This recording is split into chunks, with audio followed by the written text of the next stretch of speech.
Eric Bocara, qui est économiste et administrateur de l'INSEE. Vous avez sans doute vu les notes du COMOP de l'INSEE qui sont parues jusqu'à présent. Deux ont été photocopiées et sont disponibles si vous ne les avez pas eues. Et il se trouve que l'actualité fait que Frédéric Bocara, avec un certain nombre d'autres économistes et chercheurs, je pense pas qu'économistes, et aussi des syndicalistes. Et syndicalistes viennent de publier un ouvrage qui est... que vous pouvez consulter et que vous pouvez acheter pour la modique somme de 17 €. Et... Ben, on peut faire circuler les 4 pages, vous pouvez en prendre. Il y en a deux, hein. Les graphiques se ressemblent un peu, mais il y en a un où il y a marqué numéro 1 et l'autre où il y a marqué numéro 2 et l'autre numéro spécial, je crois.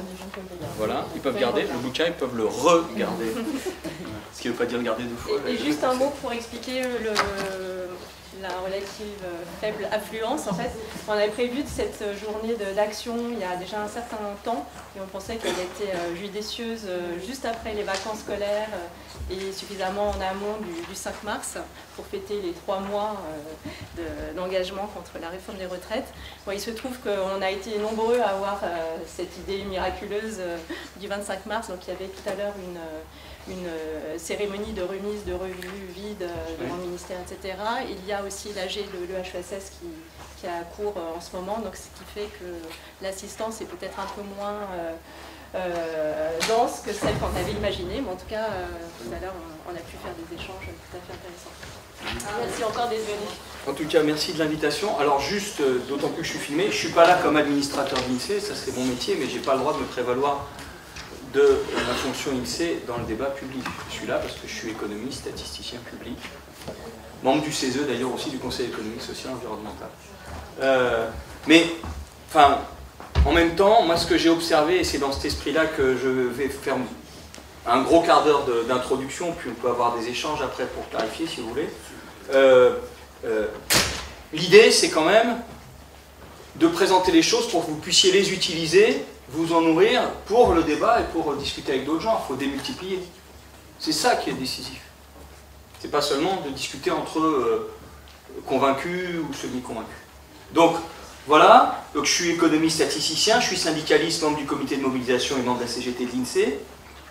Et je suis aussi aux économistes atterrés, comme d'ailleurs Philippe Ashkenazi qui était avant. Alors, à l'INSEE, on s'est tout de suite mobilisé sur les retraites. L'INSEE, c'est pas loin, c'est à Montrouge, hein, de l'autre côté du périphérique, enfin la direction générale. Et on a constitué un comité de mobilisation avec les organisations syndicales, donc CGT, Sud, FO et parfois la CGC. Je passe sur la CFDT. Notre apport, on s'est dit, c'est donc bien sûr des mobilisations comme tout le monde, etc. Mais utiliser notre savoir et les données de l'INSEE pour intervenir dans le débat. D'où les 4 pages qui ont été écrites. Qui ont mis en difficulté d'ailleurs la direction de l'INSEE. On a essayé de nous reprocher le devoir de réserve du fonctionnaire. Je dis ça parce que ça vient aussi dans l'université. Il y a d'ailleurs le règlement de la fusion Paris 5, Paris 7, dont les journaux, l'Humanité aujourd'hui parlaient. Donc, en fait, le devoir de réserve, ça n'existe. Il n'y a pas de construction juridique. C'est un principe qui n'est pas clair. Et je vous invite à regarder, on a fait tout un dossier si vous voulez, et je vous invite à regarder ce qu'avait écrit Le Pors sur le devoir de réserve, qui est finalement le meilleur spécialiste de cette question-là, qui a été le rédacteur de la loi de 82, du statut des fonctionnaires, et sur cette dimension-là, ça continue à être valide. Donc il y a une utilisation exagérée du devoir de réserve. Et d'ailleurs, on a bien vu même à l'INSEE des différences entre les différents... la direction de l'INSEE a voulu nous rencontrer dans des formes pas normales. Et on a bien vu les différences et nous avons insisté sur le fait qu'en réalité, nous participions par ce 4 pages à l'installation et à conforter l'INSEE dans le débat public, puisque même avec les statistiques de l'INSEE, on peut arriver aussi à dire des choses qui critiquent ce qui est fait, donc ça conforte l'indépendance de l'INSEE et l'intérêt et la richesse des statistiques et des données publiques. Alors, il y a eu aussi nos collègues, parce que, excusez-moi de cette petite introduction sur la statistique, mais on ne la connaît pas forcément, et puis c'est de la sociologie d'institution. L'INSEE, qu'on croit connaître tous, mais en réalité, dans chaque ministère, il y a des statisticiens INSEE qui font un travail statistique. Souvent, on connaît, par exemple, les données de la DARES sur l'emploi. La DARES, ils sont peut-être maintenant 300, pas beaucoup plus, mais c'est moitié de statisticiens de l'INSEE qui sont mis à disposition de l'INSEE et qui travaillent à la DARES. Même chose au ministère de la Santé et Affaires sociales, l'adresse, ministère de l'écologie, du transport, du logement, voilà, partout il y a des... Donc, nos collègues de l'adresse et de la DARES ont aussi des comités de mobilisation qui ont fait des 4 pages. Voilà. Et notamment celui de l'adresse portait sur l'espérance de vie. Alors là, je vais vous présenter les travaux qu'on a fait. Donc on a fait 3. J'en distribue 2, le 3e étant un peu plus technique, mais je l'ai, si vous voulez, pour vous le laisser. Hein. Vous l'envoyez par mail, c'est plus simple. Voilà. Le premier, il fait un état des lieux, mais il dit un peu tout parce qu'on pensait faire celui-là, puis c'est tout. Et puis d'ailleurs, il s'appelle numéro spécial. Puis il a tellement bien marché, je suis content, c'était mon idée au départ en AG, qu'on en a fait un deuxième, qui s'appelle numéro 2, qui porte plus sur c'est possible de financer les retraites. Donc c'est le sujet pour lequel on m'a demandé d'intervenir. Et puis le troisième, il porte sur un indicateur, puisqu'en réalité, la loi, elle instaure, enfin le projet de loi, si on le regarde bien, je l'ai pour ceux qui le veulent, le regarder. Il faut d'ailleurs prendre celui qui est sur le site de l'Assemblée nationale, c'est pas le même que celui qui a été déposé au Conseil d'État, et c'est pas le même que celui qui a été présenté au Conseil des ministres. Donc il instaure 3 indicateurs statistiques, un qui est classique, qui existe déjà, qui est l'indice des prix, mais que l'INSEE doit fabriquer et qui va être utilisé pour faire fonctionner le système, si c'est ce système-là qui est en œuvre. Deuxièmement, le revenu moyen par tête, qui est cet indicateur qui n'existe pas et qui est envoyé justement à des ordonnances. Et c'est celui qui est du coup décrit et critiqué dans la publication en question. Et puis l'espérance de vie, qui est aussi une construction statistique dont on peut discuter du côté, comment dire, sûr et véridique et voilà, univoque. D'ailleurs, on voit bien la mentalité des gens qui ont rédigé le projet de loi, puisqu'il dit l'INSEE constate le revenu moyen par tête. L'INSEE mesure, évalue, constater, c'est vraiment une vision très, très positiviste de la réalité. Même dans les entreprises dont ils prétendent venir, c'est pas comme ça qu'on travaille. Alors, donc, le premier 4 pages de l'INSEE, qu'est-ce qu'il dit? Il dit d'abord, les retraités en France ont un niveau de vie comparable aux actifs, à celui des actifs, un niveau de vie monétaire. Et ça, c'est très important, et c'est récent. Et ça s'est fait entre les années 70 et le milieu des années 80, avec notamment un certain nombre de choses dans les années 70 sous la pression des luttes sociales, puis la gauche 82-83, avec les revalorisations du minimum vieillesse, la retraite à 61, un certain nombre de choses. Et aujourd'hui, en France, les retraités ont le même niveau de vie monétaire que les actifs. C'est très important. Ce n'est pas le cas dans beaucoup de pays. Et on peut revenir à la pauvreté.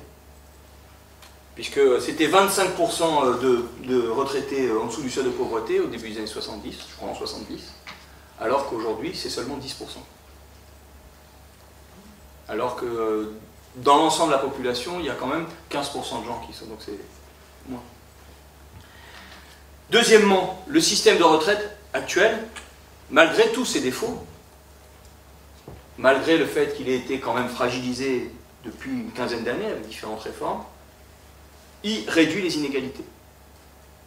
Par exemple, l'écart entre les 20% les plus riches et les 20% les plus pauvres, enfin, les 20% meilleure rémunération et les 20% plus faible rémunération, il est à 4,5 pour les actifs, et il diminue, il est à 3,7 pour les retraités.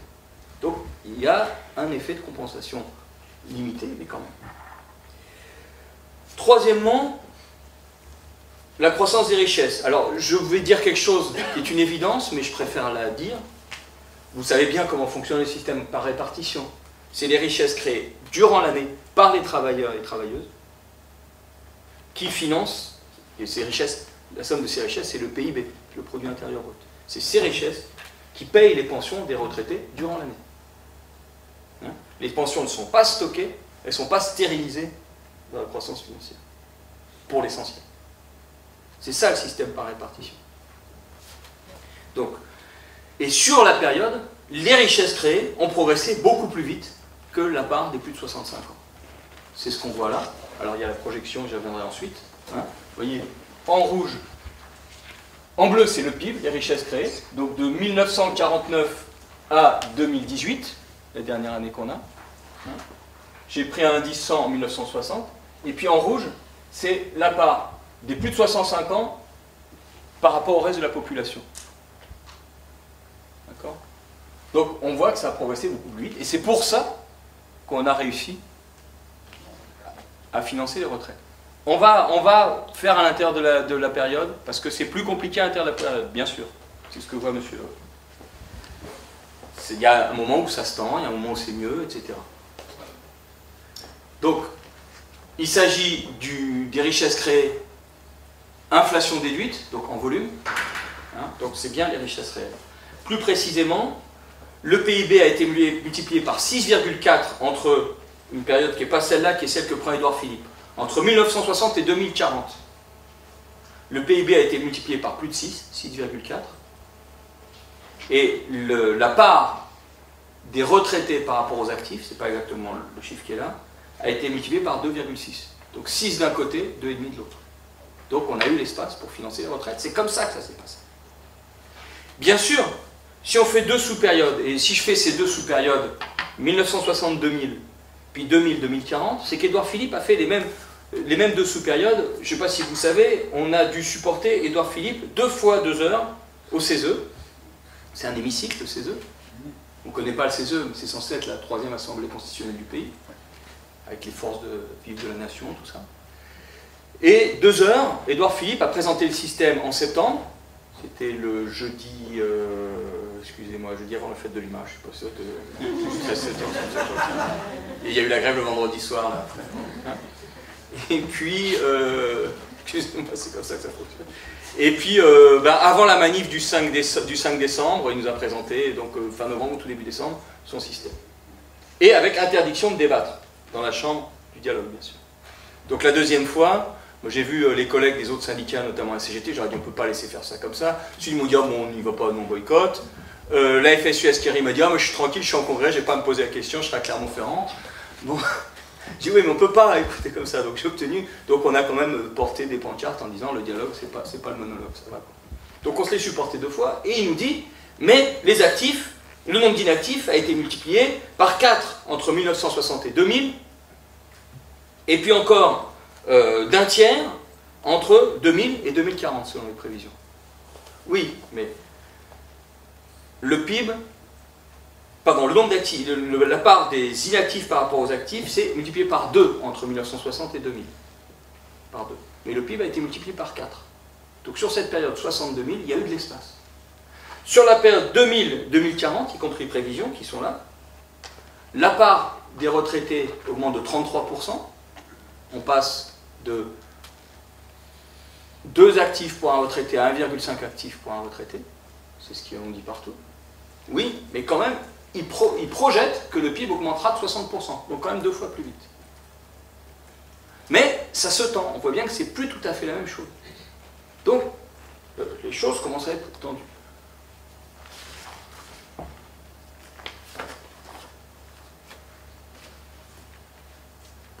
Pour information, vous devez savoir que le système de retraite actuellement est quasiment équilibré.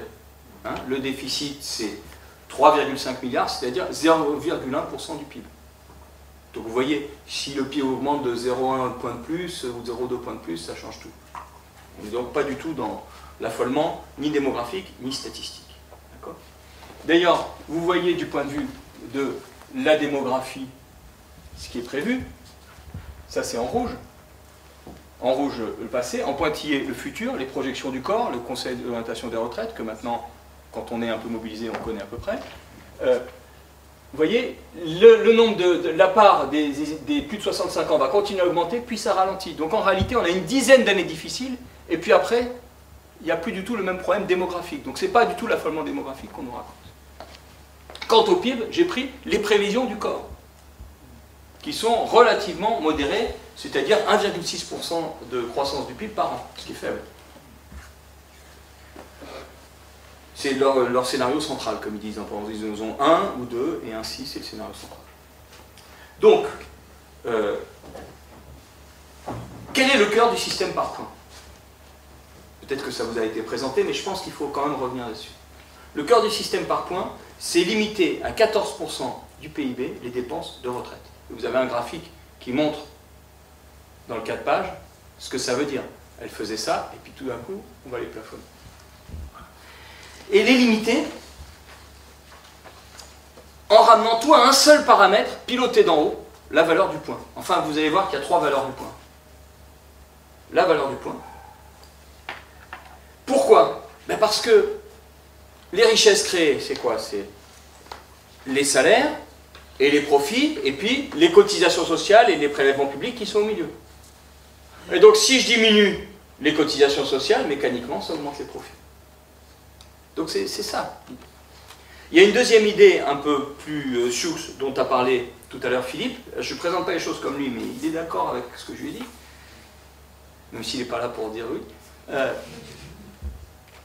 L'État ne paye pas de cotisations sociales pour ses fonctionnaires. Ce n'est pas vrai. L'État paye les retraites. Il dit, moi, je m'engage à payer vos retraites. Donc, il paye les retraites. C'est pour ça qu'on a ce taux apparent de 70%. Il ne faut pas dire le taux est de 70%, à mon avis, parce que ça veut dire « Ah, les cotisations sociales sont trop élevées, c'est à cause de ça ». Non. L'État paye les retraites de ses fonctionnaires. C'est ça qui s'engage.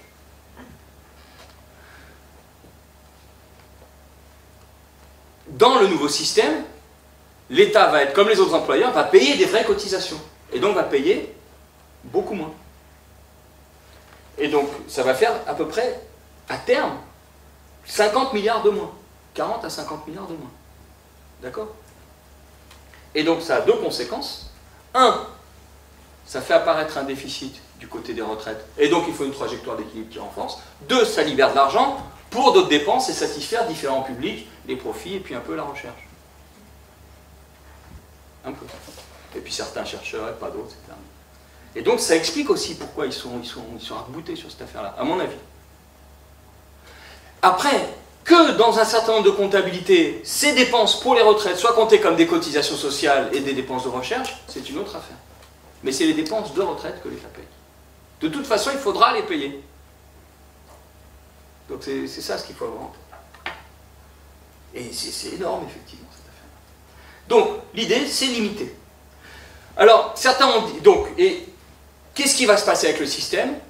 Les pensions vont être largement abaissées et ça va faire un appel d'air pour les profits et un appel d'air de la part des gens qui pensent à la retraite pour la capitalisation. C'est d'ailleurs ce qu'on a dans la plupart des autres pays. Si vous voulez, j'ai ici une page délicieuse, enfin très très intéressante des Échos sur le système suédois, où on pourrait la reprendre dans n'importe quelle presse de gauche, pas de problème. Tout y est dit sur le système suédois. Enfin, elle est là-bas. Donc, un appel d'air pour la capitalisation, de l'espace pour les profits, et alors on nous dit travailler plus longtemps, attention, il y a une arnaque. À l'âge de la retraite, les gens sont pour la moitié déjà inactifs, c'est-à-dire soit au chômage, soit plus en activité. Déjà, pardon, ne sont pas en emploi, soit au chômage, soit inactifs. Donc en réalité, ça ne va pas être travailler plus, ça va être pour certains travailler plus et pour d'autres rester longtemps au chômage. Parce qu'au chômage, on ne touche pas de retraite et on cotise un peu. Donc c'est gagnant-gagnant pour eux. D'accord? Alors, comment fonctionne le système? Il y a trois choses dans le système. Il y a l'acquisition des droits, l'âge et le montant. L'acquisition des droits, actuellement, c'est par trimestre complet. On a un trimestre complet qui est validé quand on fait dans le trimestre, en moyenne, 150 heures payées au SMIC. Quand on a 4 trimestres, on a une annuité, et suivant les générations, j'en prends une du milieu, il faut 43 annuités pour pouvoir partir à la retraite. Ce n'est pas la seule condition, mais il faut 43 annuités. Eh bien, on nous dit, avec le système par points, c'est des points. Eh bien non, la carrière complète continue à être définie comme ça. Ça reste. Et donc, les 1000 € qu'on promet comme minimum de retraite, c'est pour ceux qui auront une carrière complète au SMIC. Donc c'est walou, c'est peu de gens qui vont l'avoir. En plus, le supplément de gens qui vont toucher ces 1000 €, ça va être très peu. Les paysans, par exemple, ils sont vent debout. Le responsable de la Confédération paysanne, qui est membre du CESE, il a signé l'appel que j'ai lancé là-dessus. Parce que, déjà, un paysan pour prouver, mais alors une conjointe de paysans pour prouver que pendant 43 ans, elle a travaillé au moins 150 € SMIC, elle peut toujours se brosser. Donc c'est foutu. Non mais il faut avoir ces exemples précis pour les gens. C'est important. Donc ça continue à être ça. C'est écrit noir sur blanc, ils l'ont dit, et Pietraszewski l'a même redit encore dans une audition. Le nouveau ministre, là, sous-ministre. Donc, c'est méchant, sous-ministre, pardon, le nouveau secrétaire d'État. Donc, deuxièmement, il y a un deuxième aspect, l'âge. Donc l'acquisition des droits, carrière complète, ça reste. Et donc c'est défavorable. L'âge, actuellement c'est 62 ans. Plus, si on est à partir de 62 ans, on a le droit de partir. Même si on n'a pas tous ces trimestres. Et l'écart entre 62 et 67, on paye une décote. Donc on a, à vie, moins. Le nouveau système, il va instaurer en plus un âge d'équilibre. Attention, l'âge pivot a été retiré, mais l'âge d'équilibre est gardé. Qu'est-ce que c'est la différence entre l'âge pivot et l'âge d'équilibre?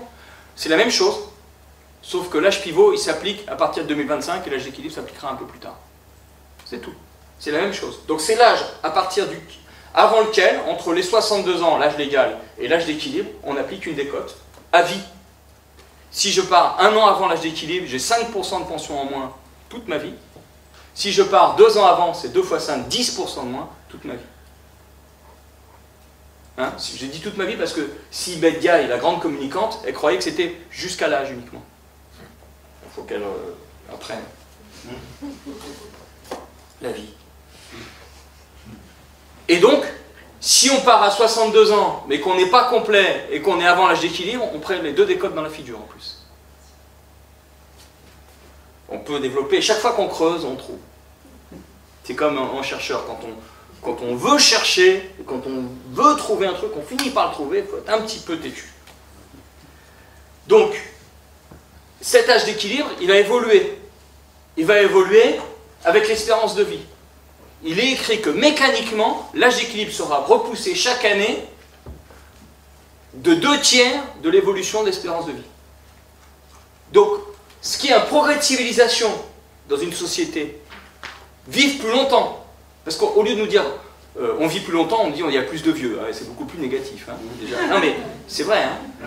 Un truc qui est vivre plus longtemps, on le transforme en sanction.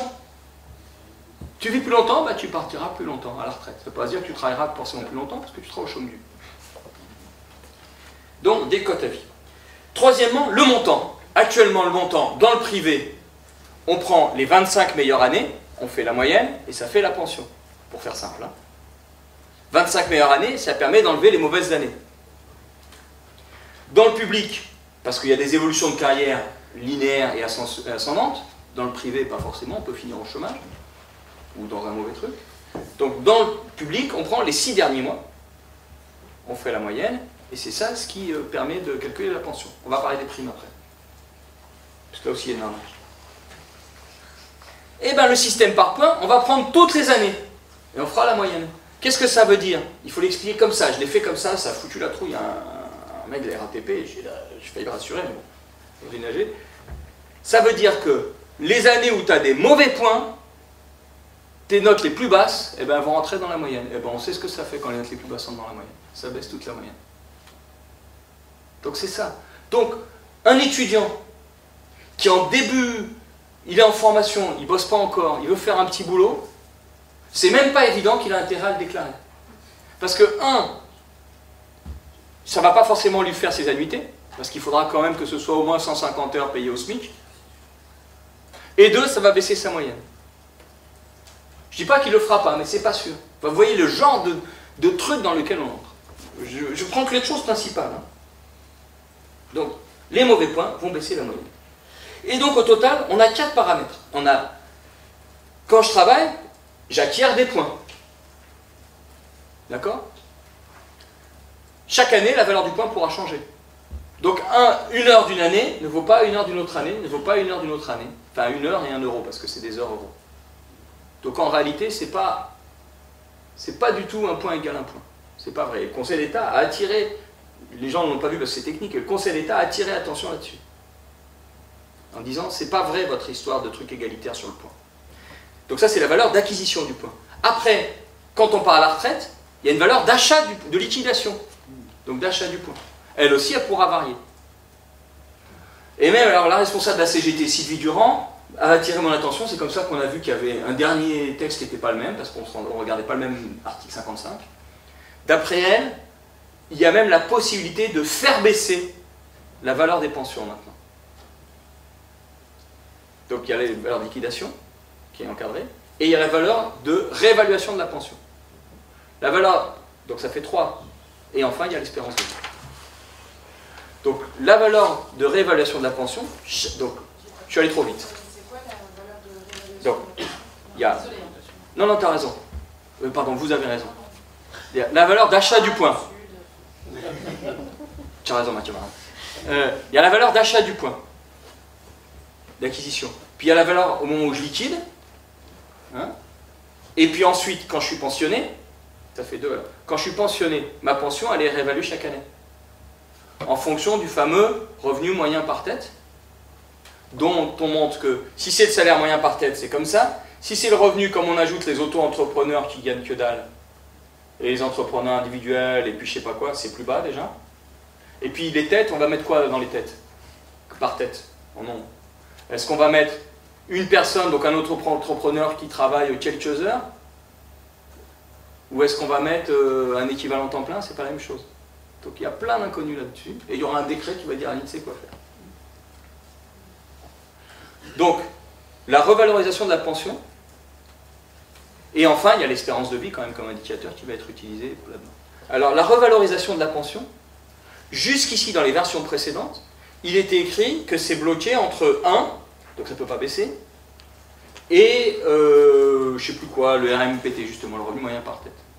Voilà. Mais là, tel que c'est rédigé, et puis il y avait toujours écrit, c'est obligé de faire ça, et puis le décret pourra décider autre chose si jamais il n'est pas d'accord avec ce qui est écrit. Mais là, la façon dont c'est écrit donne l'impression que, avant, le décret devait quand même respecter cette fourchette. Là, tel que c'est écrit, il semblerait que le décret n'a même pas besoin de respecter cette fourchette. Donc si il considère que ce qui est proposé par les partenaires sociaux comme revalorisation de la pension ne lui convient pas, parce qu'il y a une récession, il y a une crise financière, ce qu'on veut, un coronavirus, j'en sais rien moi, hein, eh ben il va dire, vous avez discuté de ça, mais moi je décide autre chose et je peux baisser. Je peux mettre un coefficient de 0,98, ça fait moins de 2%. Bon. Sous réserve. Puis de toute façon, on va voir quand ça va s'appliquer, il va y avoir de la bagarre sans cesse, et c'est pas sûr que ça s'applique. Parce que les majorités peuvent changer et défaire ce qui a été fait. C'est pour ça qu'on se bagarre. Pas seulement pour maintenant, mais c'est pour planter des clous pour la suite, moi je pense. Donc, cet argument contre, là je vais aller très vite. 1. On n'accumule pas des points, parce que si on accumule, ils ont un vocabulaire, accumuler des points, ah bon, c'est toujours pris. Non, on fera une moyenne des points, et donc quand on accumule peu de points une année, on est gros gens comme devant. Donc c'est pas bon pour les précaires. 2. Un seul paramètre en haut, les partenaires sociaux ne pourront parler que des dépenses et pas des recettes. Le taux de cotisation est décidé par le Parlement. Actuellement, les partenaires sociaux, patronat, syndicats, ils discutent, le patronat ne veut pas, mais sur la table, on dit oui, mais il faut augmenter les cotisations, et donc ça devient une histoire de débat. Non, là, ça va être complètement déconnecté. Comme d'ailleurs la conférence de financement où ils ne parlent pas des recettes. C'est du double bind, enfin les injonctions paradoxales. Sois libre de décider sur le financement, mais tu ne peux parler que des dépenses. Et il devrait dire ça, Martinez. Troisièmement, on ne sait pas ce qu'on touchera. On sait ce qu'on paye une année donnée, on ne sait pas ce qu'on paye l'année suivante, mais on ne sait pas ce qu'on touchera. Mais je récapitule, c'est des trucs simples. Quatrièmement, un point ne vaudra pas un point. Ça c'est plus dur à expliquer, mais maintenant vous avez compris. Cinquièmement, alors il y a toute la grande question des femmes. Une immense question. Parce qu'on peut la prendre par plusieurs bouts. D'abord, elle est réduite à la maternité, la question des femmes, dans l'ensemble. Bon, on va y venir. Il y a un écart salarial homme-femme considérable, et il n'y a aucun dispositif dans le dispositif de retraite qui s'y attaque. Si maintenant on vient dans la maternité, actuellement, dans le privé, les femmes ont, on dit 8 trimestres, il faut traduire, ça fait 2 ans. Par enfant, elles ont 2 ans. Donc si elles ont 2 enfants, elles ont 4 ans, elles peuvent partir 4 ans plus tôt. Donc ça veut dire quand même, au lieu de partir à 64 ans, elles partent à 60 ans, elles peuvent. Avec un taux plein, donc c'est quand même pas rien. Ça, et dans la fonction publique, oui c'est vrai, c'est un truc à l'envers. Oui, on croit que, parce qu'on écoute l'idéologie dominante. Dans la fonction publique, depuis 2003, les femmes n'ont que 2 trimestres par enfant. Pour les enfants nés avant 2003, c'est autre chose. Donc dans la salle, si, voilà, il y a mes enfants, c'est autre chose. Ça dépend Un enfant n'est pas égal à un enfant. Heureusement. Donc, dans la fonction publique, c'est 2 trimestres. Toutes ces histoires de gain de trimestre, ça disparaît. Ça devient que du pognon. Donc ça, c'est sûr qu'on y perd. Après, on peut discuter sur le pognon, puisque c'est 5% dès le premier enfant, mais pour les deux, à partager ou à mettre que sur une tête, avec des conflits, je développe. La pension de reversion aussi, il n'y a pas des bonnes choses, mais je n'ai plus en tête ce qu'il y a. Donc ça, c'est 5. Sixièmement, le système, si c'est vraiment le système par points, il va reproduire donc les inégalités de salaire. Alors qu'on a vu qu'il compense en partie les inégalités, et c'est important. D'autant qu'il y a des besoins de santé qui sont les mêmes, en réalité, plus on vieillit. Il y a quand même d'énormes besoins de soins et de santé. Et je vous renvoie d'ailleurs à un article très intéressant fait par le corps, qui est rédigé par une statisticienne INSEE qu'on connaît bien au comité de mobilisation. Je ne retrouve plus son nom, peu importe, Elvire, voilà. C'est le seul qui s'appelle Elvire dans tout l'INSEE, et qui est très intéressant sur les dépenses de santé des retraités aux différents âges et par CSP. Très intéressant. Elvire de Mobile. Voilà. Sixièmement, les primes des fonctionnaires. Alors, je vous renvoie, si vous êtes curieux, à l'article 17, où il est écrit, alors avec des modulations, ça variait d'un projet à l'autre, mais c'est à peu près ça, que les primes des fonctionnaires, alors maintenant, il n'en cite que certaines, il ne cite que celles dues à l'éloignement, aux conditions de vie géographiques, genre Paris, ou les DOM, ou la Corse, je pense, et à l'expatriation. Alors, soit on dit, il ne cite pas les primes d'encadrement, les primes de ceci, de suggestion, ce qu'on veut, etc. Donc elles ne sont pas incluses dans l'assiette. Soit ils ne les citent pas parce que c'est inclus, ils vont nous dire, non, moi, si c'est pas cité, c'est pas dans l'assiette. Et, attendez, parce que c'est rien, enfin c'est rien. Et ils disent, avec un plafond, dans des modalités à décider, donc le taux on ne sait pas, et la liste on verra laquelle. Tout ça par décret. Et dans Delevoye, les simulations de Delevoye de juillet, c'était 20%. Pas plus que 20% du salaire. Et là, j'ai encore lu un truc où ils disent, ça va être, le surcroît qu'ils vont mettre ne sera pas plus que 5% du salaire. Donc autant dire, c'est peanuts, quoi. Alors, déjà, vous en touchez pas beaucoup. Nous, comme l'INSEE, on est à Bercy, on en touche plus. Donc c'est très mobilisateur à l'INSEE de dire ça. C'est énorme, hein, c'est 50% de notre revenu, hein, les primes pour certains, ou 40%, ouais. C'est comme ça qu'on fait une différence. Puisqu'il y a eu un statut de la fonction publique en 1945 qu'instaure l'ancien député d'Ivry, Maurice Thorez, avec un point du fonctionnaire pour que les fonctionnaires soient tous payés également. Depuis 3 ans au CNRS, c'est 4 000 € par an pour les 3 premières années. Donc c'est pas rien sur des salaires de 1000. Et mais du coup, le principe de la prime, ça permet de contourner toute l'égalité fonctionnaire. J'ai plein de copains de profs de sport qui avaient pendant longtemps même un disque que moi et je gagnais bien plus que c'est pas normal.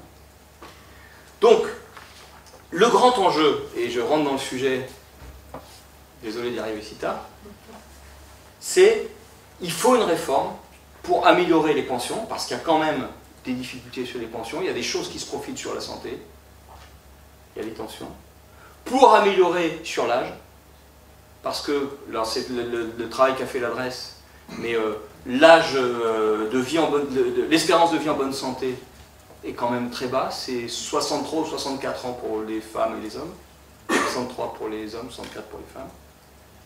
Et c'est quelque chose qui est à peu près sérieux comme indicateur.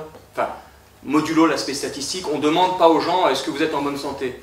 On leur demande est-ce que vous pouvez faire ceci, cela, cela. Et ça permet de traduire ça avec bonne santé. Hein. Donc, et puis on a un système quand même, moi je ne suis pas pour ceux qui sont pour dire il y a un équilibre donc c'est bon. on a un système qui est aujourd'hui, comme je l'ai dit, un peu entre les deux. La répartition se tend, vous voyez, quand on regarde les courbes, elles deviennent parallèles, donc ça veut dire qu'au bout d'un moment, les richesses croît pas beaucoup plus vite que le nombre d'inactifs.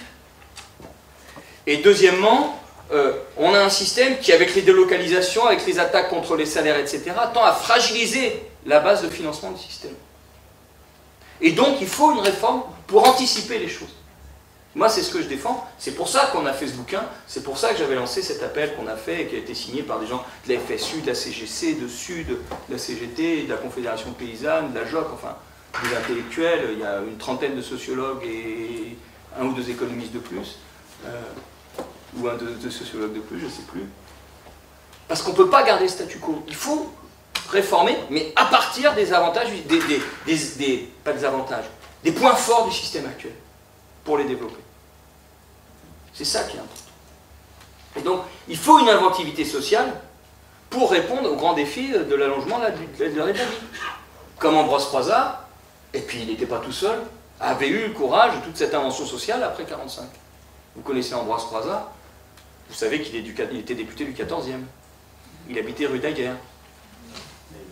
Oui, bien sûr. Et il y a un petit bout de rue, depuis que la gauche est revenue à Paris, il y a un petit bout de rue dans les HBM qui sont entre ici et le périphérique qui s'appelle Ambroise Croizat vers la Porte d'Orléans.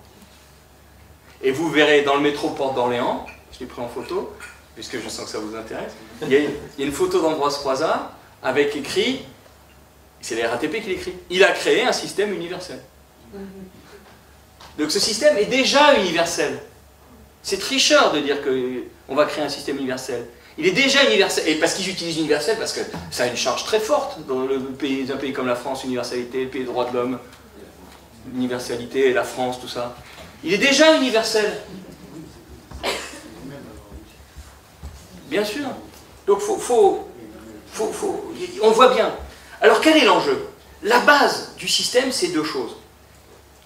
C'est les salaires en tant que base de cotisation, si vous voulez, en tant qu'assiette pour calculer les cotisations, puisque les cotisations sociales sont un pourcentage des salaires, et elles s'ajoutent. Mais c'est aussi les salaires comme représentant l'emploi, parce que c'est la création de richesse, donc c'est les salariés comme créateurs de richesse. Et donc il faut un système qui va permettre de mieux répartir le gâteau, les richesses créées, mais qui va aussi se poser la question de la taille du gâteau, parce qu'on ne peut pas seulement répartir la misère, il faut étendre la taille, et du contenu du gâteau, parce qu'on ne peut pas répartir un gâteau empoisonné. Donc, les parts du gâteau, la taille du gâteau et la recette du gâteau. C'est important de voir ces trois choses. Elles sont liées. Et donc, de mon point de vue, ça renvoie, et c'est ce que nous disions dans le cas de Pagincé aussi, aux entreprises. Parce que c'est elles, les grandes créatrices de richesse, et à l'État comme employeur aussi.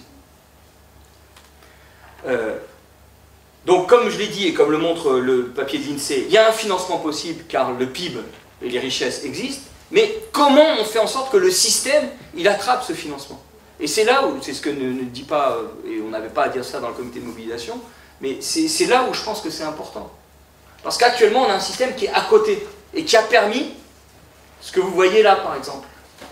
Ça, en rouge, en bleu, c'est la part des cotisations sociales dans les richesses créées par les entreprises. La VA, c'est la valeur ajoutée, les richesses créées par les entreprises. En bleu, depuis 1949 à 2018. Hein? Donc vous voyez, ça croît un peu par étapes, d'ailleurs d'un cycle intermédiaire à l'autre. Puis il y a un plafond autour des années 80. Et puis vers 82-83, ça diminue quand même. Hein? Puis bon, voilà, c'est à peu près stable. Par contre, la part des revenus financiers des entreprises, vous avez vu ce que ça fait?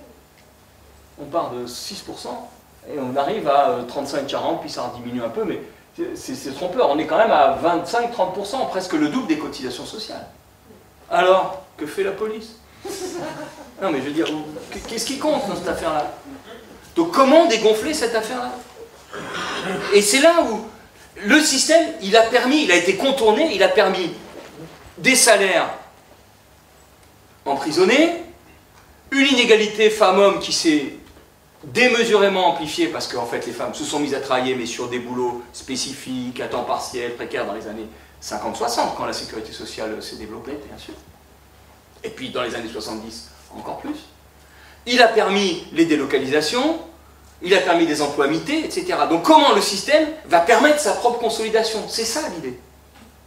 Et donc du point de vue du financement, j'insisterai sur deux choses. D'une part, il faut taxer les revenus financiers des entreprises. Donc ce truc-là, le rouge là, c'est 300 milliards. Et encore, évalué par l'INSEE, on n'a pas tout mis. Hein, l'INSEE met dedans les dividendes et les charges financières, bancaires. Bon, elle les sous-évalue, si vous voulez rentrer en technique, on pourra. Mais toutes les royalties, par exemple, des multinationales entre elles, c'est pas là-dedans. Tout un salarié d'une boîte de commerce qui est sous enseigne, le chiffre d'affaires, au lieu d'aller en salaire, ça va en redevance payer à l'enseigne. C'est pas là-dedans non plus. Donc ça aussi, ce serait des revenus financiers. Donc, il faudrait taxer tout ça, c'est 300 milliards.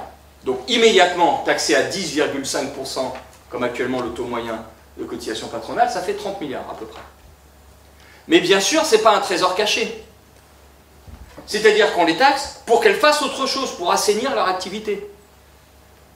Et donc, d'abord, si on faisait que ça, ça finirait par fondre, et il n'y aurait plus d'assiette. D'ailleurs, c'est ce qu'on vise. On vise, parce que ce revenu financier largement parasitaire, ils fondent et qu'ils reviennent peut-être autour de 5-7%. Bon, on fout toujours un peu de fièvre, mais pas trop, quoi. Un peu de température. Et c'est pourquoi il faut un deuxième levier. Et le deuxième levier, c'est une action positive sur les entreprises, pour emmener les entreprises vers un chemin d'activité et de progrès, et d'efficacité sociale, en modulant le taux de cotisation des entreprises. L'idée, c'est, j'ai fini, c'est un taux plus élevé pour les entreprises qui taillent dans l'emploi, donc c'est-à-dire celles qui fragilisent le système, en licenciant, quand je dis taille dans l'emploi, ou qui diminuent les salaires et la formation, en insistant sur le fait que salaire et formation emploi, c'est le cœur de l'efficacité en réalité. Si on diminue les salaires, ou si on n'applique pas l'égalité homme-femme, je n'avais pas la place dans le PowerPoint, hein, mais il faut rester centré sur ces questions liées au salaire, aux travailleurs, aux travailleuses. Donc, emploi, salaire, formation, égalité homme-femme, et bien à ce moment-là, taux de cotisation plus élevé. On n'interdit pas, mais taux de cotisation plus élevé, c'est-à-dire on rend coûteux ce qu'elles font, au lieu qu'elles sont tout bénéfice. Et donc elles sont passagers clandestins, à bénéfice et à fragiliser le système. Et du coup, pour les entreprises qui embauchent, l'assiette s'étend, et elle reste au même taux, et donc elle paye un peu plus. Donc l'ensemble permet d'apporter plus, et surtout on tire le bon vers un chemin de progrès. Et ça me semble décisif. Et donc le point de conclusion, c'est ces idées-là, elles ont commencé à percer dans l'opinion. Et je vous le dis parce que ce n'est pas la première fois, la première réforme des retraites, et on est toute une équipe, je vous dis là, il y a ce livre là que je vous conseille, il vient de sortir, 17 €, il circule. Hein,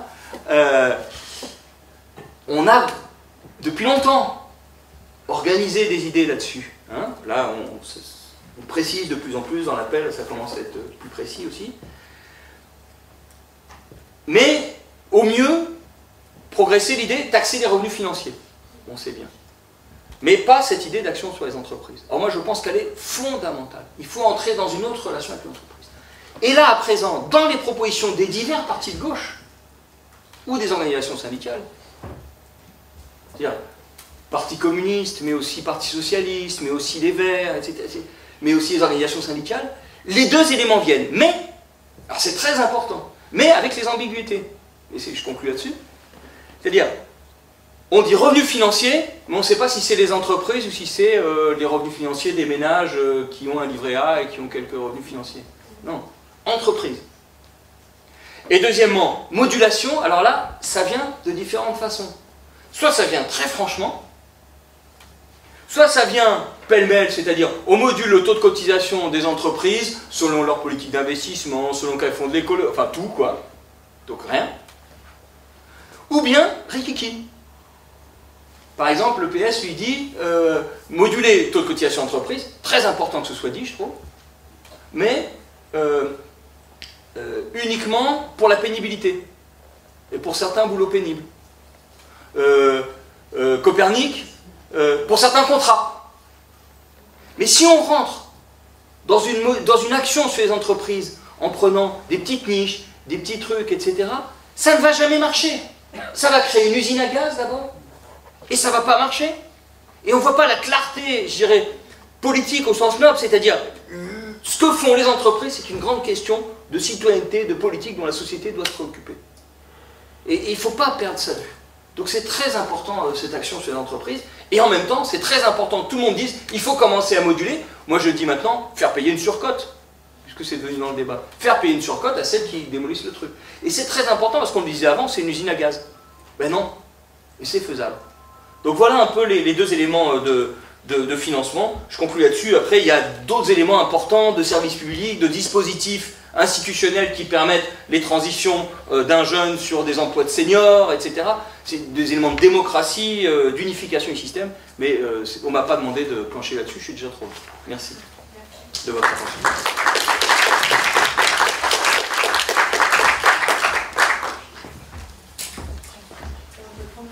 Questions ou remarques dans la salle?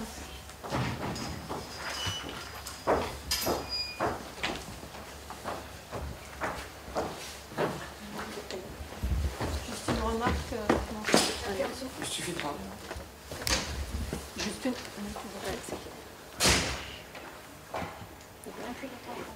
Juste une remarque, toujours pas. Alors donc juste une remarque. Si ça marche. Juste une remarque sur le dernier point là, sur moduler le taux de cotisation des entreprises, mais en l'occurrence de l'État aussi. Quelque part, c'est lui qui taille le plus dans l'emploi et les salaires. Hein.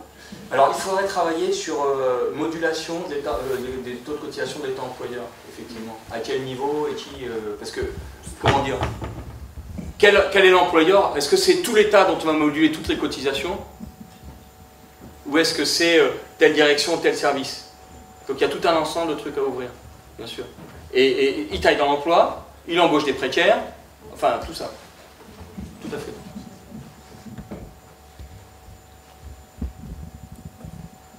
Oui, Frédéric, si on reprend le discours de Croizat du 8 août 1946, donc, qui est entre la Fédération des Constituants, où il fait adopter la loi sur la généralisation de la sécurité sociale par la loi du 22 mai 1946, et puis où il ouvre vers de nouvelles lois, comme la loi du 30 octobre sur la participation, l'élection des délégués aux caisses de sécurité sociale. Dans ce discours, qui est proche d'ailleurs du discours de Pierre Laroque et de celui d'Alexandre Parodi, Ambroise Croizat évoque le fait que la gestion des caisses de sécurité sociale va revenir aux représentants plutôt des salariés, hein, qui vont former le corps électoral. Alors est-ce que dans cette proposition, l'idée de modulation du taux de cotisation de l'entreprise et de prélèvement des revenus financiers, c'est une chose importante, mais est-ce que ça ne remet pas en cause, disons de manière forte, ce principe d'une gestion des caisses qui serait en quelque sorte prise en charge par les travailleuses et les travailleurs eux-mêmes, et en les réinsérant, disons, dans les aléas d'un budget public? Est-ce que la priorité ne serait pas de restaurer cette forme de démocratie sociale qui a été abolie par les ordonnances de 1967 qui ont fixé la représentation aux caisses de sécurité sociale en fonction de critères de représentativité qui à l'époque n'étaient pas clairement définis. Le deuxième point sur lequel je voulais attirer ton attention, te poser la question, savoir ce que tu en penses, c'est la question des aides publiques aux entreprises. Parce que tu évoques 320 milliards d'euros de revenus financiers pour les entreprises. Alors les budgets, par exemple le budget de l'État, le ministère, c'est 300 milliards d'euros environ, hein, je crois. Le budget des retraites, le versement des pensions, c'est environ 300 milliards d'euros aussi. Et on évoque comme subvention aux entreprises, c'est un article des Échos du mois de novembre 2018, qui évoque 140 milliards d'aides aux entreprises chaque année. Donc on a quand même là un versement, un subventionnement des entreprises qui est assez monstrueux et sur lequel il y a peut-être aussi des marges d'action à avoir, par exemple sur le crédit impôt recherche, qui pour le financement de la recherche est quand même un élément important, hein, sur le CICE, dont l'efficacité soi-disant n'est pas redoutable, avec tous les dégrèvements de cotisations sociales qui ne sont pas compensés par l'État, etc. Donc là, il y a peut-être aussi des choses à discuter qui mériteraient d'être prises en compte. Et en dernier point, je voudrais me réjouir, disons, de tes propositions dans ce qu'elles ouvrent comme horizon pour une reconquête politique, parce que c'est vrai qu'un des enjeux, c'est aussi d'avoir eu la possibilité de penser une gauche peut-être une solution de gauche qui soit une alliance large. Je crois qu'il y a eu par exemple des réunions qui vont du NPA jusqu'au Parti Socialiste qui se sont tenues je ne sais plus quand. Donc on a là des éléments qui peuvent être intéressants pour l'avenir. Alors je voulais te poser la question de savoir ce que tu en penses. Par exemple, il y a l'exemple du Portugal où on a une forme de gauche plurielle qui visiblement ne déçoit pas totalement, hein, réussit à sortir des oukases de la Commission européenne tout en tenant les différents indicateurs. Alors voilà, est-ce que c'est des éléments qui ouvrent des possibilités pour l'action? Je réponds 3, c'est large. Ouais, je moi aussi. Mais oui, je me donne de l'air. Donc démocratie, complètement, je me suis censuré, je me suis même censuré sur les exos de cotisation. Alors, mais tu poses des vraies questions auxquelles je veux répondre sur démocratie. Donc d'abord, il faut voir la construction actuelle qu'on a du paritarisme. C'est pas la vision qu'on avait de la gestion en 45. Ni même avant 67. C'était 2 tiers, 1 tiers, c'est ça? C'était 2 tiers les travailleurs, les travailleuses, enfin on disait travailleurs, et 1 tiers le patronat. Ce qui correspond d'ailleurs... Une parenthèse, mais Ambroise Croizet était très attaché à l'égalité salariale. Oui, oui. Il a notamment été très aidé en cela par Madeleine Guibert, qui a été une des fondatrices de la sociologie du travail féminin. Oui, et en plus, il est lui-même orphelin de père, enfin bon, voilà, tout un truc. Élevé par sa mère, en partie. Donc, 2 tiers, 1 tiers, c'est d'ailleurs le rapport salaire-profit dans la valeur ajoutée. Hein, donc on pourrait aussi très bien revenir à ça, parce qu'actuellement, la parité où on dit 50-50, c'est-à-dire en fait une alouette, un cheval, ça veut dire qu'il suffit qu'un bout d'un syndicat fasse défaillance, le patronat, la majorité, fait ce qu'il veut, et c'est ce qui se passe. Et c'est 67, les ordonnances de 1967, donc c'est novembre, je crois, 67, qui précède en fait le mouvement de 68. C'est pas le 22 mars qui précède 68, contrairement à la construction médiatico-benditienne, qui précède cette mobilisation. Et parce que se joue d'ailleurs le tournant de la crise en 67.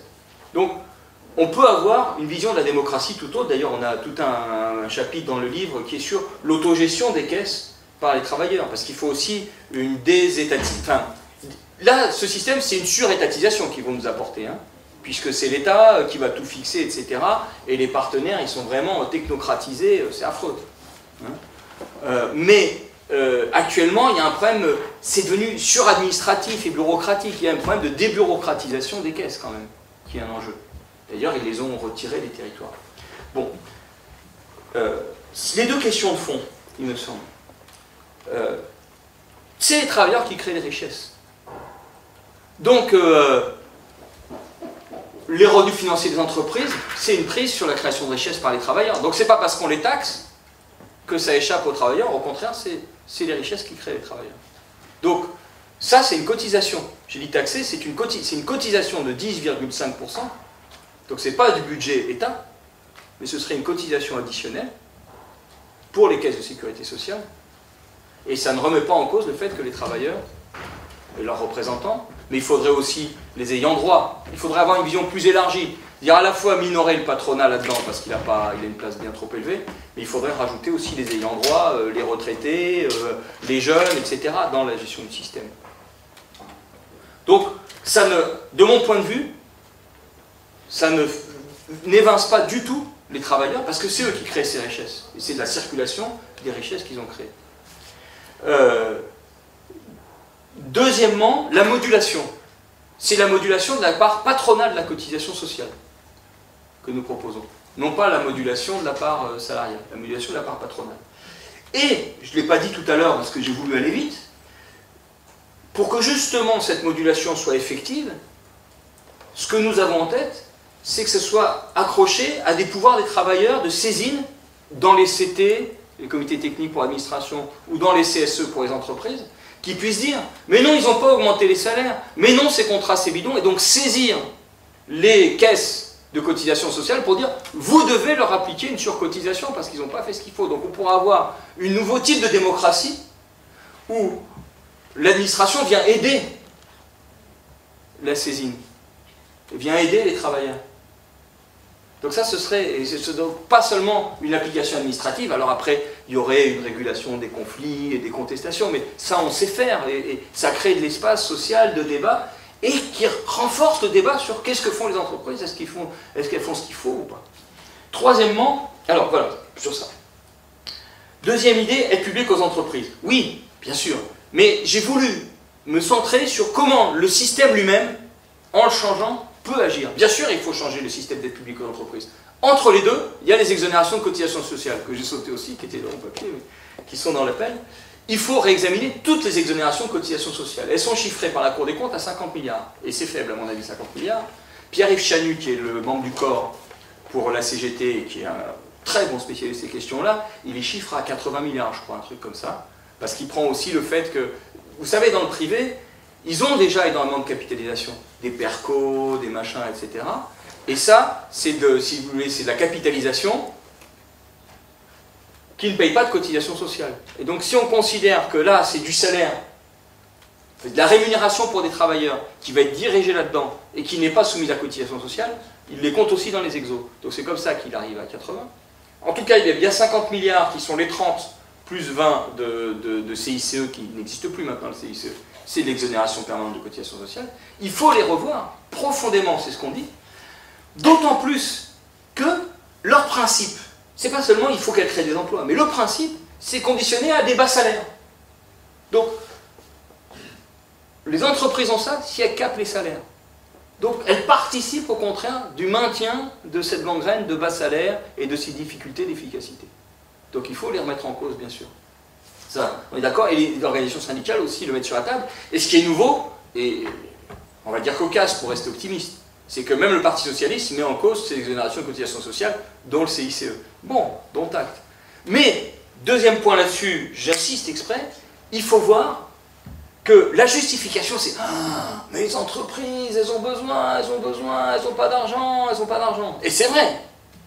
Oui, mais il faut pousser ça. Parce que, comment dire, 50 milliards d'exonération qu'on supprime, ou d'aide aux entreprises, c'est des aides aux entreprises en réalité. 50 milliards, c'est énorme, hein. C'est un quart de leur profit, ou 20% de leur profit. Donc c'est une guerre de classe si tu commences à dire au patronat un quart de tes profits.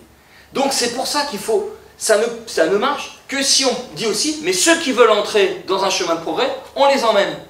Et d'un côté on va faire exonération, mais de l'autre côté, moi je pense, on va faire une politique de crédit à bateau, à 0% si vous développez l'emploi. Donc on va appuyer ceux qui se développent. Il faut compléter.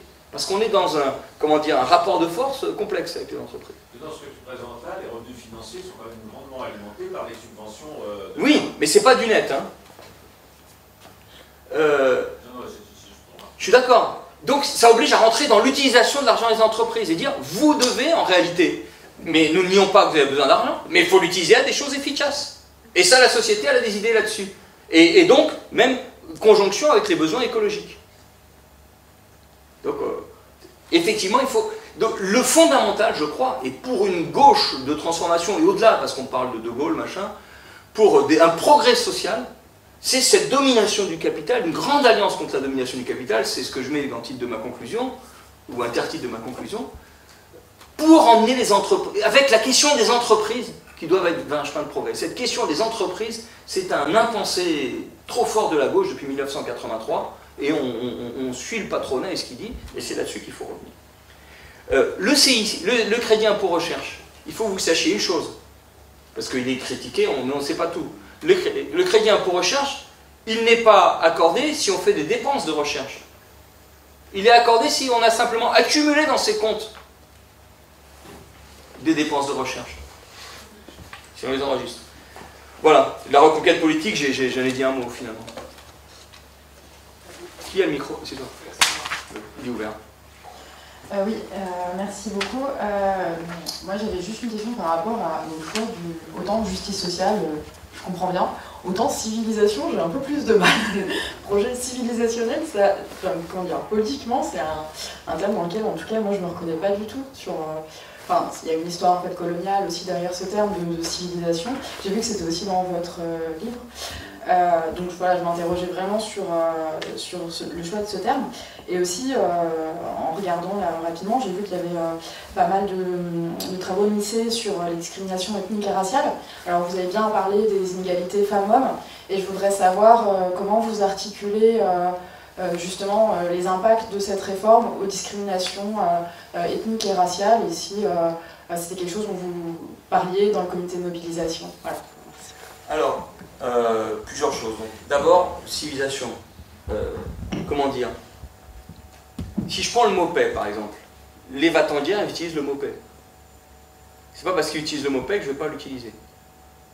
Donc moi, je pense qu'il y a un besoin d'une nouvelle civilisation, commune à toute l'humanité, qui ne soit pas la civilisation occidentale, qui ne soit pas le libéralisme, mais il y a cet enjeu d'une nouvelle culture commune, une nouvelle civilisation. Et je pense que dans cet ensemble-là, le fait qu'on soit dans un monde où l'allongement de la durée de vie est considérable, ça appelle une nouvelle civilisation.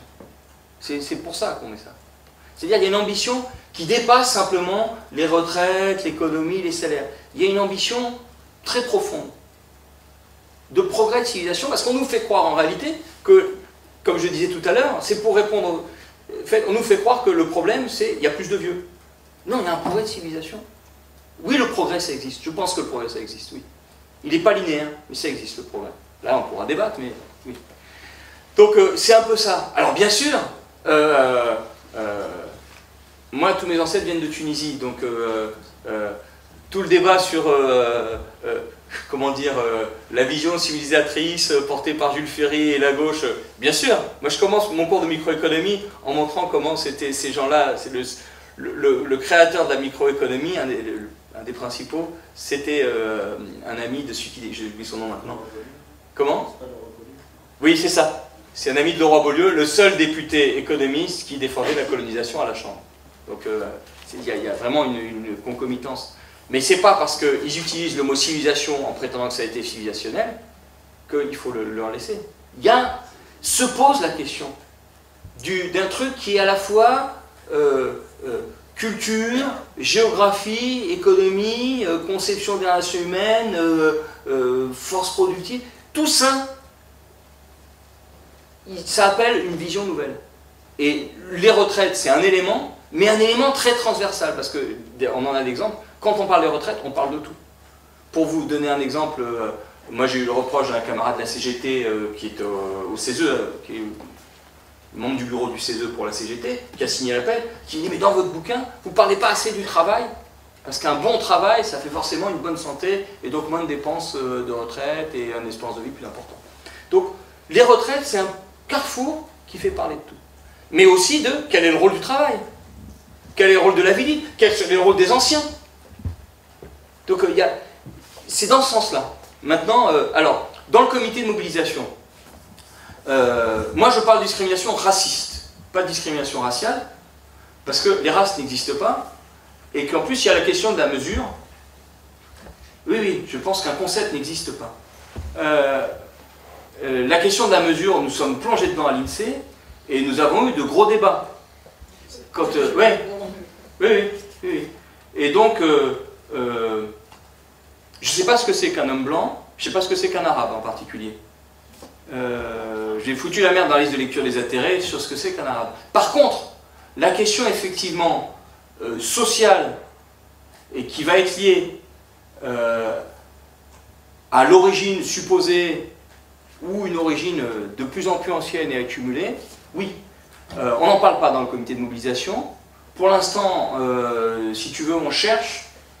Ça peut être un sujet, c'est-à-dire approfondir toutes les différences sociales. Parce qu'en réalité, les fils d'immigrés et filles d'immigrés, ce sont ceux qui sont le plus ouvriers. Il n'y a pas que les immigrés, hein, les dom-toms. Les dom-toms, ils ont immigré d'Afrique vers les dom, hein, parce que les taïnos, il y en a peu. Donc voilà.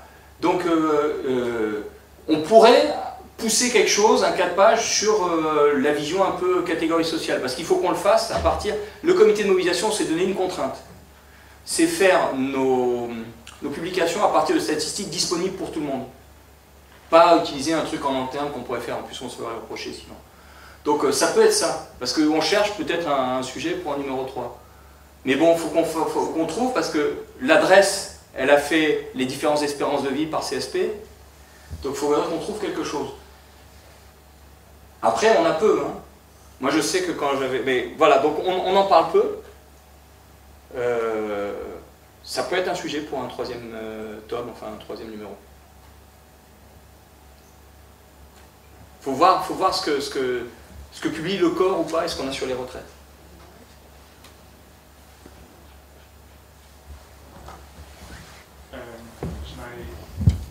C'est bon. T'as touché un bouton? Ouais. Donc j'aimerais juste souligner,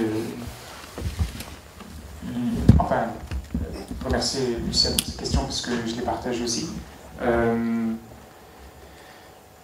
Juste sur le terme civilisation, je pense que c'est pas forcément le terme en lui-même, mais c'est la position que se sont octroyés les gens qui l'utilisent comme terme pour proposer des projets politiques et les poursuivre. Et donc c'est pour ça que moi aussi je ne me reconnaîtrai, je pense jamais, dans un projet politique qui utilise ce concept-là et la position que représente ce concept pour porter un projet politique. Parce que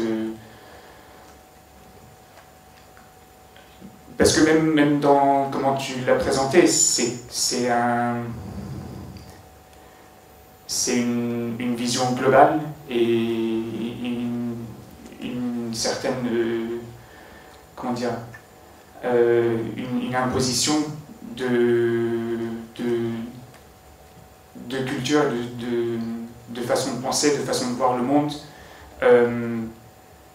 qui au final ne pourra que être conçue à partir d'une localité assez précise, et donc de là à avoir l'ambition que ce soit un projet qui ait une portée globale, ça va reproduire, enfin, et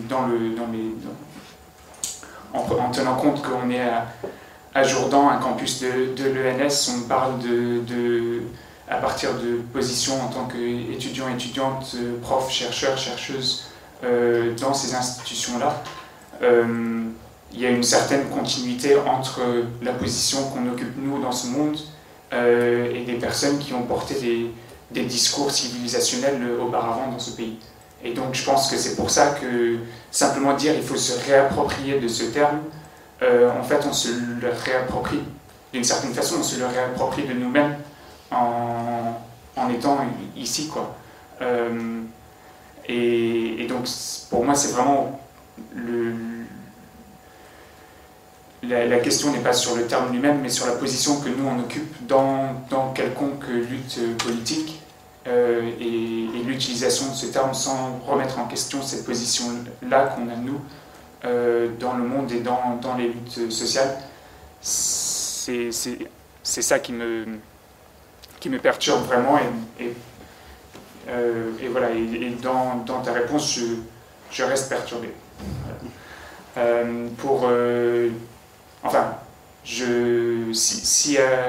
J'apprécie beaucoup le travail qu'a fait l'INSEE, le comité de mobilisation de l'INSEE, et le fait que vous avez pris cette démarche d'utiliser le capital symbolique, institutionnel de où vous êtes pour contribuer de manière concrète à avoir des arguments et des données pour mobiliser les gens, et c'est vraiment important. Donc, je tenais à vous remercier, vous et le comité de mobilisation là-dessus. Mais aussi parce que je vous ai vu, pas toi, mais tes camarades, sur les piquets de grève, aux alentours de Montrouge, et dans les manifs, voilà, donc vous êtes proches aussi bien dans les mobilisations depuis le 5 décembre, dans ce que vous avez apporté, mais aussi dans le fait que vous êtes là, et donc ça mobilise vraiment, ça mobilise, c'est pour ça que je suis venu ce soir.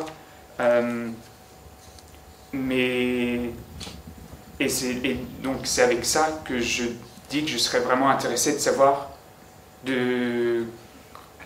ce que vous pourriez produire sur effectivement la question des discriminations racistes et comment ce projet de réforme des retraites ou destruction des retraites aurait un impact sur des gens qui sont matériellement désavantagés parce que le racisme est une réalité qu'ils et elles confrontent tous les jours au boulot, dans leur vie individuelle et collective. Et ça, ce serait vraiment un apport intéressant et je serais tout à fait prêt à le lire et à le partager et à en discuter si vous publiez ça. Merci. Donc on va voir ce qu'on peut faire. Moi, pendant que on peut se tutoyer peut-être, pendant que tu parlais, j'étais en train de réfléchir à ce qu'on pouvait avoir comme données disponibles, je dis bien, parce qu'on va pas. On s'est donné comme règle de justement pas faire de la perruque, comme on dit dans le milieu ouvrier, ou des connesternes, c'est-à-dire d'utiliser les outils du travail pour faire autre chose que le travail, et donc les données individuelles INSEE, on les utilise que comme INSEE, pas quand on est comité de mobilisation. Il faut arriver à trouver, c'est pas complètement évident. On peut peut-être choisir des métiers, le nettoyage par exemple. Mais je ne sais pas s'il y a des stats, après, un métier c'est bon, mais est-ce qu'il y a des stats sur les retraites et nettoyage? C'est pas évident. Bon, donc, voilà. En tout cas, c'est pour ça que je disais que ce qui va être disponible, bon, il y a Frédéric Lenné, il faut qu'on le questionne, c'est lui qui avait fait les travaux, à mon avis, les mieux développés, les plus sérieux là-dessus, même s'ils ne sont pas connus, bien sûr, parce que c'est pas un mec qui brille. Mais il faut voir quoi, ce qui est disponible. C'est pour ça que peut-être qu'on abordera au moins par l'aspect CSP. Et en insistant notamment sur les précaires. Parce qu'en réalité, c'est ça le pire. Ce projet, ils nous le vendent, je reviens au truc aussi, ils nous le vendent pour les, soi-disant, pour les carrières à trous, les carrières hachées, les précaires.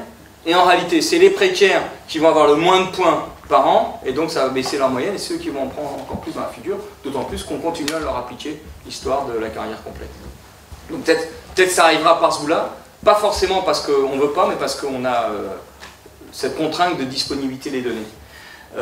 Après, moi je me dis, il y a quelque chose d'intéressant qui est en train de se créer, au-delà même du comité de la mobilisation retraite, quelque chose qui n'est pas, pour ceux qui ont vécu 95, comme 95, avec l'idée qu'il faut une expertise, machin, ou un dialogue, etc., mais où les gens qui sont dans les endroits ont envie de travailler sur autre chose que ce sur quoi on les fait travailler.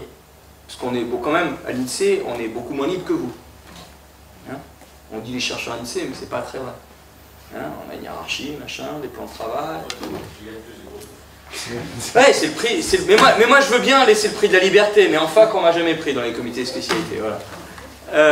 Parce que Bocciara, marxiste, ça, c'est la même chose. Donc, il y a peut-être quelque chose à poursuivre sur nos différentes catégories qui se croisent et qui dialoguent, qui soient ni un truc syndical, ni un truc professionnel, mais pour essayer d'avancer et apporter des éclairages citoyens. Il y a quelque chose. Je n'ai pas encore en tête la réponse, mais il y a quelque chose, je pense, qui est intéressant. Qui se faisait autrefois à l'intérieur des organisations de façon informelle, parce que les gens faisaient connaissance, et aujourd'hui ça va se faire autrement. Sinon on est salariés comme tout le monde, donc c'est pour ça qu'on est dans la rue, c'est pour ça qu'on se bagarre, c'est pour ça qu'on manifeste, qu'on est avec à 5h du matin au métro, ou bien machin. Oui, ça c'est... Mais ça, comme ça, on ne se fait pas autrement. On n'a pas à se remercier de faire ça.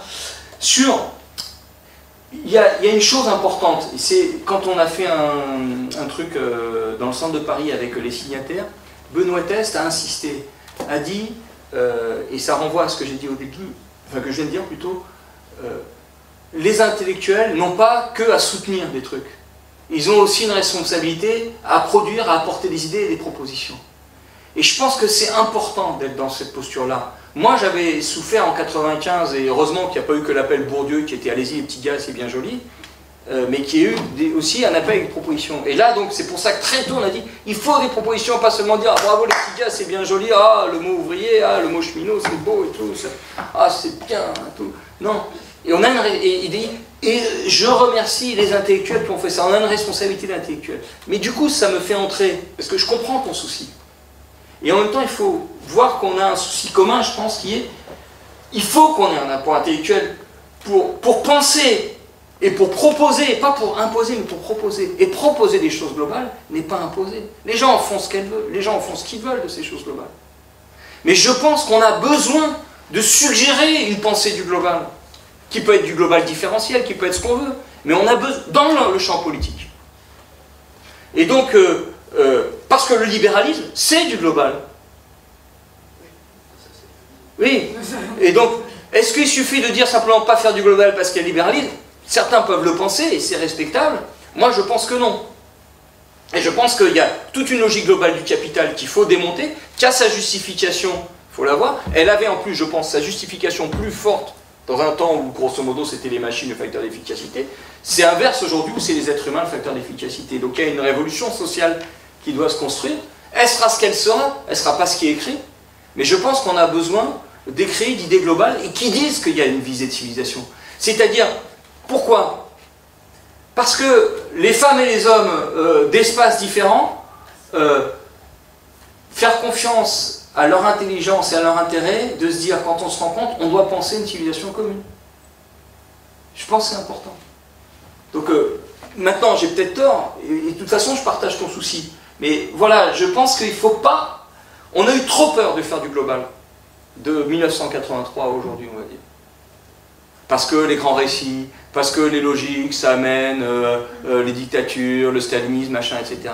Mais attention, le global implicite de l'idéologie dominante est terrible. Donc il faut du global qui ne s'impose pas, du global qui prend du recul sur lui, du global... Bon, là, c'est vrai que j'ai un temps de parole important, mais je pense qu'il faut quand même du global aussi. Voilà, et on ne doit pas... Est-ce que le terme de civilisation ne pourrait pas être contrebalancé par un autre terme qui apparaît en filigrane dans le discours de Madame, qui est le terme d'émancipation? Ça peut être une vision émancipatrice. Moi j'aime bien l'anthroponomie aussi, tu le sais. Parce que... mais ça peut être émancipateur, oui, un but émancipateur. Mais émancipateur peut être entendu de façon trop individualiste. Justice sociale ne suffit pas, à mon sens. Mais quand je dis suffit pas, je veux dire, les frites ça suffit pas, mais j'aime bien les frites, je veux dire, tu vois. Justice sociale ça suffit pas parce que c'est qu'un aspect, la justice. Non, c'est la sociale. Oui, mais c'est pas... Non, justice sociale, justice c'est qu'un aspect des relations sociales. C'est qu'un aspect. Oui, mais c'est pour ça qu'on met deux. Parce que... il n'y a pas que la justice dans les relations, il n'y a pas que l'évaluation des relations. Ben juste, c'est ça, il y a juste injuste. On ne peut pas dire, j'ai ma propre définition d'un mot qui a quand même un peu un sens. Donc, mais bon, on peut... Moi, je crois que, au-delà des mots, comme tu disais, c'est de voir qu'on est au-delà de simplement la retraite comme aspect économique, financier, ou même social au sens... des relations sociales. On est quelque chose sur la façon de penser le monde. Moi je le disais, je ne le dis plus aujourd'hui, je le disais en 95, ils n'ont pas compris comment la retraite, quelque part dans l'inconscient de nos sociétés où il y a une retraite, il y en a de plus en plus ailleurs qu'en Occident, mais enfin de nos sociétés où il y a une retraite, a remplacé dans les sociétés chrétiennes l'au-delà. Donc c'est quelque chose de très profond, cette histoire de retraite. Et c'est pour ça que les gens, ils ne veulent pas lâcher. Et c'est pour ça qu'ils sont remontés comme ça, et qu'ils se disent, mais qu'est-ce que c'est quelques jours contre les 20 ans qu'on m'a promis après mon travail? 20 ans de vie qui se réduisent à 15 ans, 10 ans, 8 ans. Moi-même d'ailleurs, j'aurais été à la retraite dans 3 ans et demi, et je vais être à la retraite dans 10 ans, voire 12 ans, voire 13 ans. Ça change, hein? J'ai 57 ans. Hein. 56, pardon. Donc, c'est aussi ça, c'est-à-dire... bon, enfin, on va pas... Vous êtes des spécialistes et chacun est spécialiste, mais il ne faut pas réduire la question de la retraite à une question de pognon, de justice, voire d'institution. Il y a quelque chose qui dépasse, qui est émancipateur, et il faut le faire percevoir, c'était un peu ça. Alors par exemple, comme effectivement, je n'arrive plus à retrouver son nom, je confonds deux historiens, il y a une historienne qui a refusé de signer parce qu'il y avait civilisation, effectivement. Ouais, mais elle était mal lunée, je vais te dire, moi. Parce que... Non, ça, c'est pas... Si. Parce que quand tu creuses, on ne se rend pas compte du progrès que les gens de 70 ans et 75 ans ont engrangé. Eh oui. Et refuser la notion de progrès, à mon avis, ça peut mener très loin. Donc, qu'on débatte, qu'on dise c'est ouvert, mais on ne peut pas... Il y a eu une progressivation considérable, avec des régressions en même temps, mais il y a eu des progressivisations. Et vraiment, les gens de 75 ans devraient s'en rendre compte. Mais bon, moi j'aime bien la baston. Je suis d'Afrique du Nord, donc j'aime bien la baston. Merci à tous. Et à tous.